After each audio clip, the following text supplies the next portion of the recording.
Shalom saudara-saudari yang terkasih di dalam Tuhan. Kembali kita berjumpa dalam program God Questions Indonesia yang bekerja sama dengan Yayasan Yaski. Kali ini kita akan menjawab sebuah pertanyaan. Apakah Allah masih berbuat mujizat?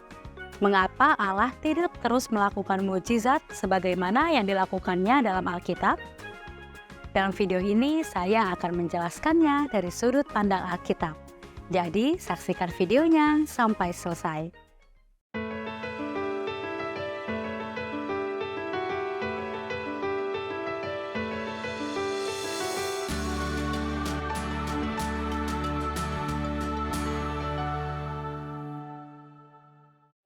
Ketika Allah melakukan mujizat-mujizat yang ajaib dan dahsyat bagi orang-orang Israel, apakah semua itu mengakibatkan mereka menaati Dia? Tidak. Orang-orang Israel tetap saja tidak taat dan memberontak melawan Allah, sekalipun mereka telah melihat semua mujizat tersebut. Orang yang telah melihat Allah membelah Laut Merah bahkan masih meragukan apakah Allah mampu menaklukkan para penghuni tanah perjanjian. Bacalah perumpamaan dalam Lukas 16 ayat 19 sampai 31. Dalam kisah ini, si orang kaya yang sudah ada di dalam neraka meminta kepada Abraham supaya dia mengirim Lazarus kembali dari antara orang mati untuk memberi peringatan kepada saudara-saudaranya. Abraham memberitahukan orang itu, jika mereka tidak mendengarkan kesaksian Musa dan para nabi, mereka tidak juga akan mau diyakinkan sekalipun oleh seorang yang bangkit dari antara orang mati. Tertulis dalam Lukas 16 ayat 31. Yesus melakukan mujizat tak terhitung, namun mayoritas yang melihatnya tetap tidak percaya kepadanya. Jika Allah melakukan mujizat-mujizat pada zaman sekarang, sebagaimana yang dilakukannya di masa lalu, hasil yang sama akan terjadi. Orang hanya akan terkagum-kagum dan percaya Allah untuk waktu yang singkat. Iman mereka dangkal dan akan menghilang. Begitu sesuatu yang tidak diharapkan atau yang ditakuti terjadi.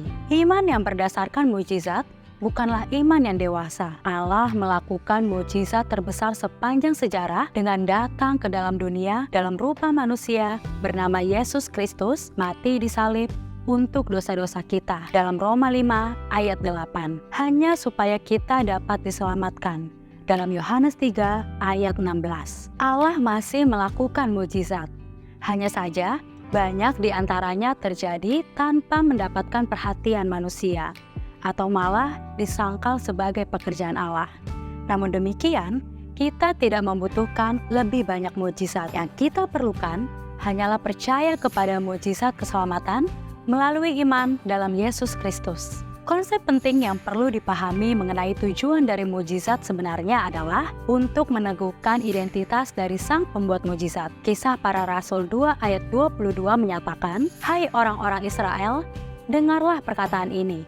Yang aku maksudkan ialah Yesus dari Nazaret, seorang yang telah ditentukan Allah dan yang dinyatakan kepadamu dengan kekuatan-kekuatan dan mujizat-mujizat dan tanda-tanda yang dilakukan oleh Allah dengan perantaraan Dia di tengah-tengah kamu, seperti yang kamu tahu."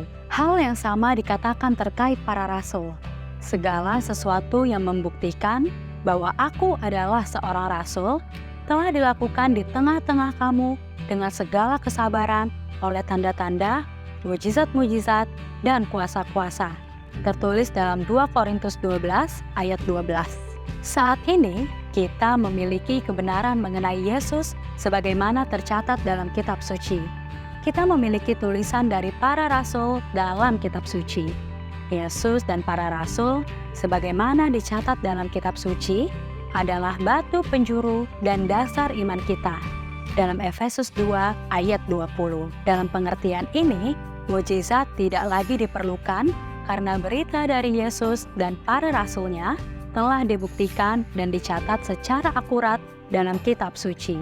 Ya, Allah masih melakukan mujizat. Pada saat yang bersamaan, kita tidak perlu mengharapkan mujizat terjadi pada zaman sekarang ini dengan cara yang sama yang terjadi dan dicatat dalam Alkitab.